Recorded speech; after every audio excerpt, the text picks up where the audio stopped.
اللہ رب العزت انسان کو نوازتا ہے جب انسان دنیا میں دوسروں کے لیے جینا سیکھتا ہے، صرف اپنے لیے نہیں دوسروں کو بھی نفع پہنچانا چاہتا ہے، اللہ اس کی بیماریوں کو دور کر دیتا ہے۔ اسی کتاب میں انہوں نے ایک واقعہ نقل کیا، ایک شخص دل کی بیماری میں مبتلا تھا، دل کا عارضہ تھا، علاج کرواتا رہا، کوئی افاقہ نہ ہوا، اس کی دل کی دھڑکن بند ہو گئی تھی، امریکہ تک علاج کے لیے پہنچا۔ انہوں نے کہا کہ آپ کا بائی پاس آپریشن کرنا پڑے گا، اس کے علاوہ بیماری کے لیے کوئی شفا نہیں۔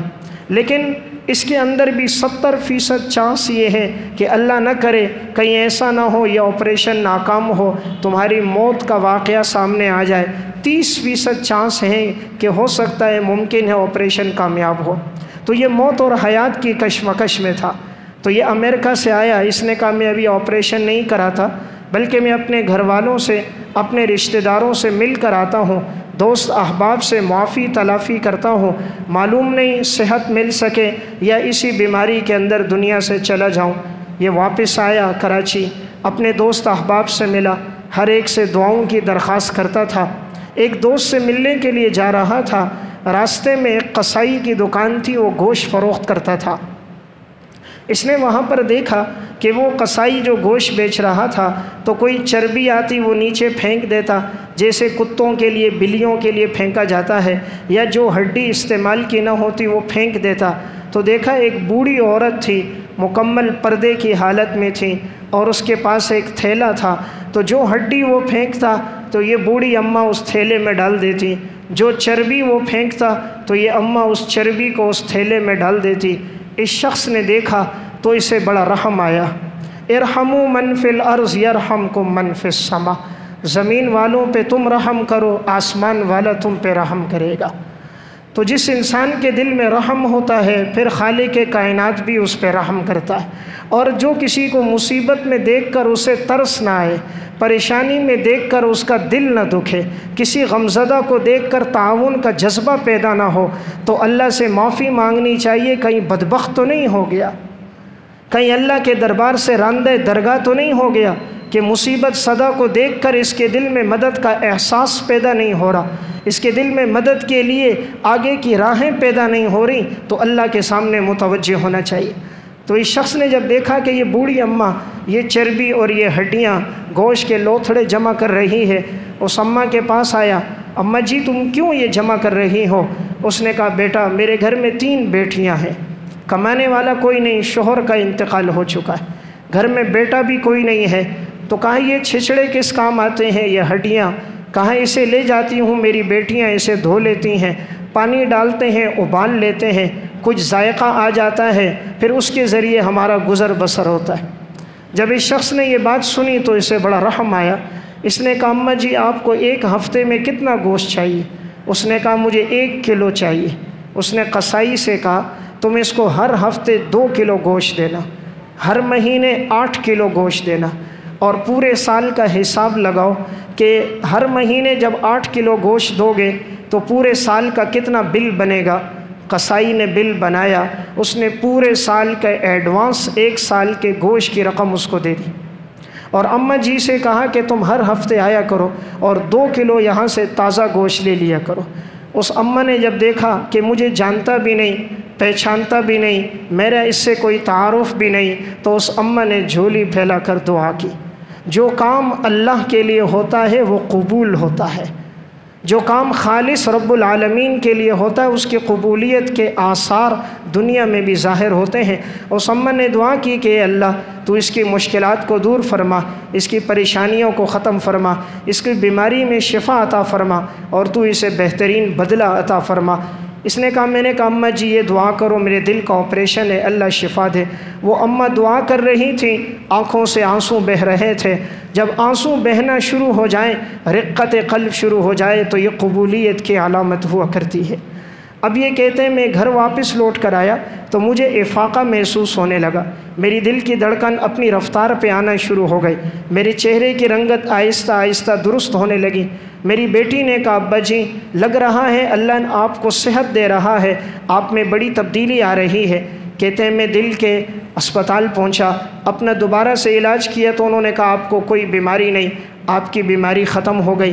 لیکن کہتے مجھے تسلی نہ ہوئی، میں دوبارہ امریکہ گیا اور پہنچا، جو آپریشن کی تاریخ تھی وہاں گیا۔ جب ان لوگوں نے میرے ٹیسٹ کیے تو سب ڈاکٹر حیرت میں پڑ گئے کہ آپریشن کی تاریخ لکھ کر دی تھی، لیکن 1% بھی اس میں بیماری باقی نہیں رہی، بیماری جڑ سے ختم ہو گئی۔ انہوں نے کہا تم نے ایسا کون سا علاج کروایا کہ آخر تم بالکل ٹھیک ہو گئے؟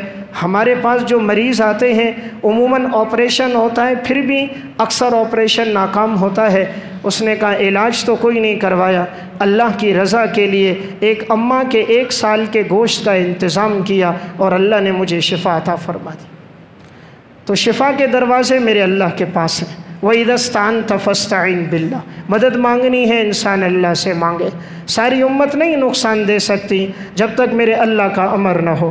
وَعَلَمْ أَنَّ الْأُمَّةَ لَوْ اجْتَمَعَتْ عَلَىٰ أَن يَنْفَعُوكَ بِشَيْءٍ لَمْ يَنْفَعُوكَ بِشَيْءٍ إِلَّا مَا قَدْ كَتَبَ اللَّهُ لَكَ، ساری امت جمع ہو جائے تمہیں نفع پہنچائے نہیں نفع پہنچا سکتی جب تک تیرے اللہ کا امر نہ ہو۔ ساری امت جمع ہو جائے نقصان پہنچائے نہیں نقصان پہنچا سکتی جب تک میرے اللہ کا امر نہ ہو۔ اس لیے انسان اللہ کی طرف زیادہ متوجہ ہو، خالق کائنات کی طرف اپنے آپ کو متوجہ رکھے۔ راستے تو میرے اللہ پیدا فرماتا ہے۔ میں بات جیسے عرض کر رہا تھا، انسان جو کام اللہ کے لیے کرتا ہے دنیاوی اغراض نہیں ہوتی، اللہ اس کا بدلہ کیسے عطا فرماتا ہے۔ اسی کتاب میں ایک واقعہ ہے، انہوں نے واقعہ لکھا دعاؤں کی قبولیت کے سنہرے واقعات میں۔ کہا کہ ایک شخص اپنے لیے ایک مکان خریدنے کے لیے ایک اسٹیٹ ایجنسی والے کے پاس آیا۔ اس سے کہا مجھے ایسا مکان چاہیے جو کارنل کا ہو، 3 منزلہ ہو، خوبصورت بنا ہو، ہوادار بھی ہو، قبلہ رخ بھی ہو۔ اس نے جو جو علامتیں بتائیں، اسٹیٹ ایجنسی والے نے کہا ہمارے پاس ایسا مکان موجود ہے، آؤ آپ ہمیں آئیے میں آپ کو دکھاتا ہوں۔ کہتے ہیں وہ مجھے مکان دکھانے کے لیے لے کر آیا۔ جب میں مکان کے اندر پہنچا تو میں نے دیکھا واقعی جس طرح میں نے کہا تھا، خوبصورت مکان تھا، ہوادار بھی تھا، قبلہ رخ بھی تھا۔ تو میں جب اوپر چڑھا تو دوسری منزل میں جب گیا تو دیکھا ایک خاتون ہے، اس کے ارد گرد چھوٹے چھوٹے بچے ہیں، کسی کی عمر 4 سال، کسی کی 6 سال، کسی کے 5 سال، 4 بچے ہیں اور وہ خاتون وہاں بیٹھی ہے۔ جب وہ مجھے مکان دکھا رہا تھا تو خاتون نے اس وقت ایک جملہ کہا اے اللہ یہ ہمیں مکان سے نکالنا چاہتے ہیں، مولا کریم تو ہی میرے لیے کوئی اسباب پیدا فرما دے۔ خاتون یہ جملہ کہہ رہی تھی یا اللہ تو میری مدد کر، میرے لیے اسباب پیدا فرما، ابھی تو یہ ہمیں مکان سے نکال دیں گے جب مکان فروخت ہوگا۔ یہ شخص کہتا ہے میں نے کوئی بات نہ کی، دیکھنے کے بعد واپس آیا، اس اسٹیٹ ایجنسی والے سے کہا یہ خاتون کون تھی اور یہ کیوں رو رہی تھی؟ اس نے کہا بات یہ ہے کہ اس کے شوہر کا انتقال ہو گیا، اس کے شوہر نے 2 شادیاں کی تھیں اور یہ دوسری شادی اس عورت سے تھی اور یہ چھوٹے چھوٹے اس کے بچے ہیں، اور جو پہلی شادی جس عورت سے ہوئی تھی اس سے جو اولاد ہے وہ جوان ہے، وہ مالدار بھی ہے، دولت والی، پیسے والی ہے۔ تو وہ جو بیوی ہے پہلی اور اس کی اولاد کہتی ہے ہم یہ مکان بیچیں گے اور مکان فروخت کریں گے، رقم ہم لیں گے۔ چونکہ اس عورت کا پوچھنے والا کوئی نہیں ہے، بھائی اس کا موجود نہیں، والد کا انتقال ہو گیا، تو وہ کہہ رہے یہ مکان فروخت کر کے قیمت ہم آپس میں تقسیم کریں گے۔ تو یہ عورت اس لیے رو رہی ہے کہ اس کے پاس سہارا کوئی نہیں، شوہر کا انتقال ہو گیا، سہارا دنیا میں کوئی نہیں۔ جس کا کوئی نہیں ہوتا اس کا اللہ ہوتا ہے، جس کا دنیا میں کوئی بدلہ لینے والا نہیں ہوتا اس کا بدلہ اللہ لیتا ہے، جس کے دنیا میں اسباب کوئی نہیں ہوتے مسبب الاسباب اس کے لیے راستہ بناتا ہے۔ جب اس نے یہ بات سنی کہ اس خاتون کو مکان سے نکالیں گے اور اس کے یہ چھوٹے بچے ہیں، اس نے اسٹیٹ ایجنسی والے سے کہا کتنی اس کی مالیت ہے؟ انہوں نے رقم بتائی اتنی مالیت ہے۔ کہا تم اس کے کاغذات اس کی پہلی بیوی اور ان کے بیٹوں سے لے آؤ، میں کل تمہیں یک مشت ساری رقم دے دوں گا۔ اسٹیٹ ایجنسی والا بھی خوش ہو گیا، ان کو جا کر خبر دی کہ 1 دن میں ساری پیمنٹ ادا ہوگی، تم کاغذات دے دو۔ انہوں نے کاغذات دیے، فوٹو اسٹیٹ، انہوں نے جب چیک کروائے کاغذات بالکل اصل تھے، اگلے دن ساری رقم ادا کر دی، اصل فائل بھی لے لی اور مکان کی چابی بھی لے لی۔ اب یہ شخص گیا مکان میں داخل ہوا، وہ عورت اپنے بچوں کے ساتھ وہیں تھی، وہ سمجھنے لگی کہ اب یہ مجھے مکان سے نکالیں گے۔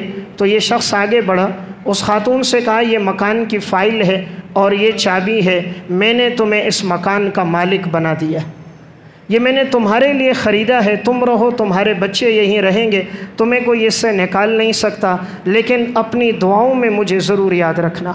اس بیوہ عورت نے جھولی پھیلا کر پھر دعا کی اور کہا اے اللہ، میں اسے نہیں جانتی، یہ مجھے نہیں جانتا، لیکن اس نے اتنی بڑی قربانی دی کہ اتنا مہنگا اور قیمتی گھر خرید کر اس نے مجھے دے دیا، اے اللہ تو اس سے بہتر بدلہ اسے دنیا اور آخرت میں عطا کر۔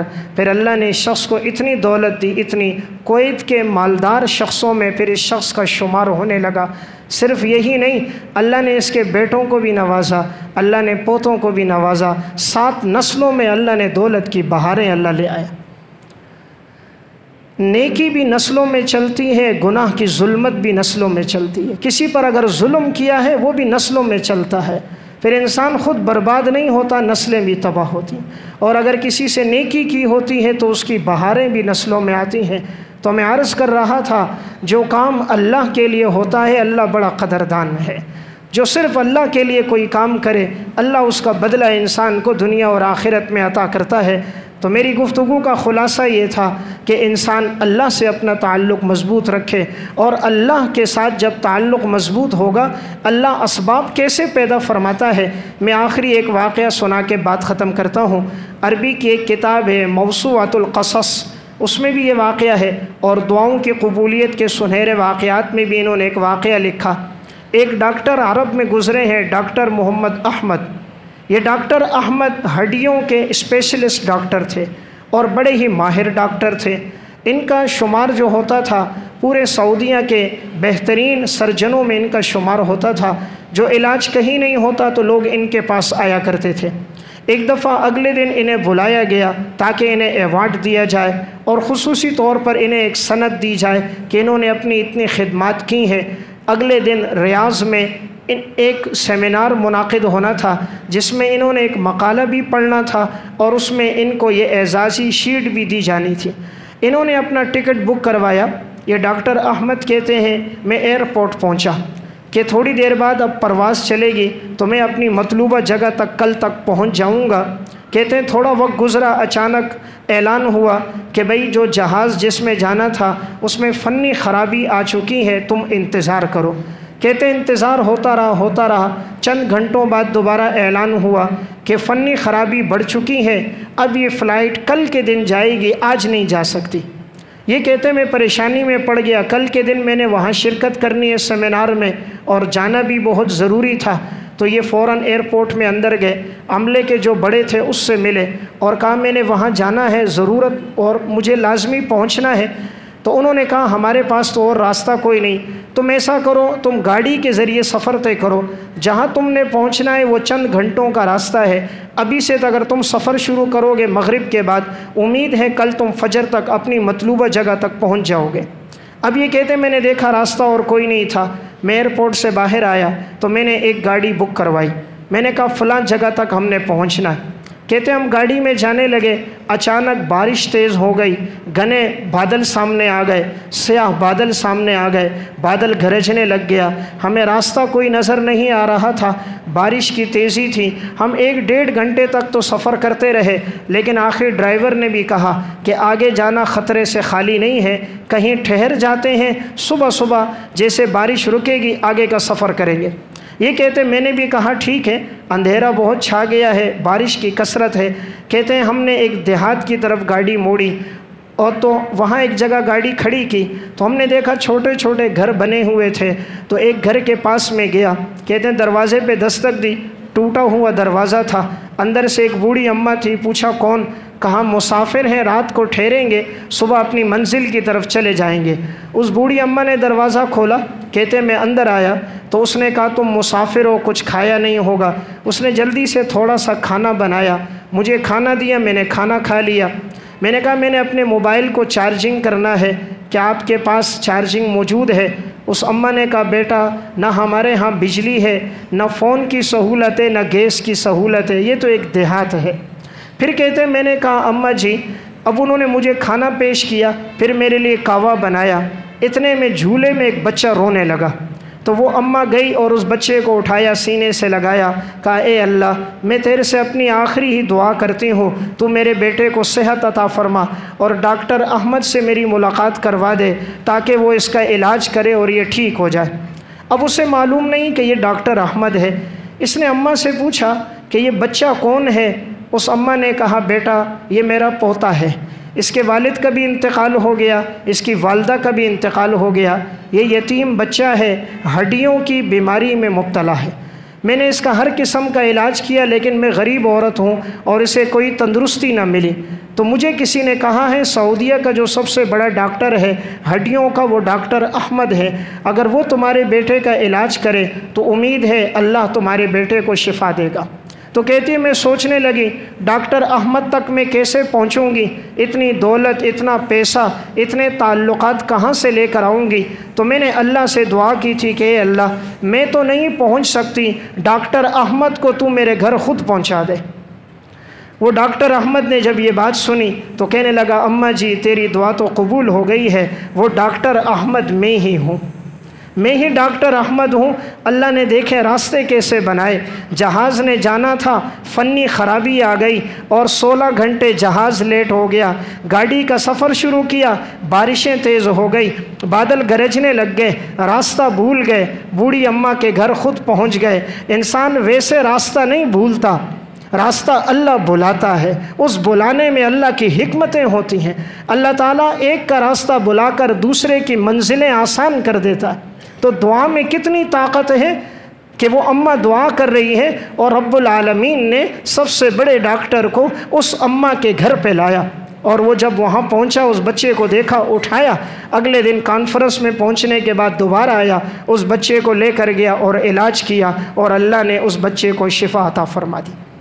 تو میں عرض کر رہا تھا دعا میں بڑی طاقت ہے، جو کام اللہ کے لیے ہوتا ہے اللہ اس کا بدلہ دنیا اور آخرت میں دیتا ہے، اس لیے انسان کوشش کرے دنیا میں کوئی کام اللہ کی رضا کے لیے بھی کرے تاکہ اپنے لیے آخرت کا سرمایہ بنا دے۔ اللہ ہم سب کو عمل کی توفیق۔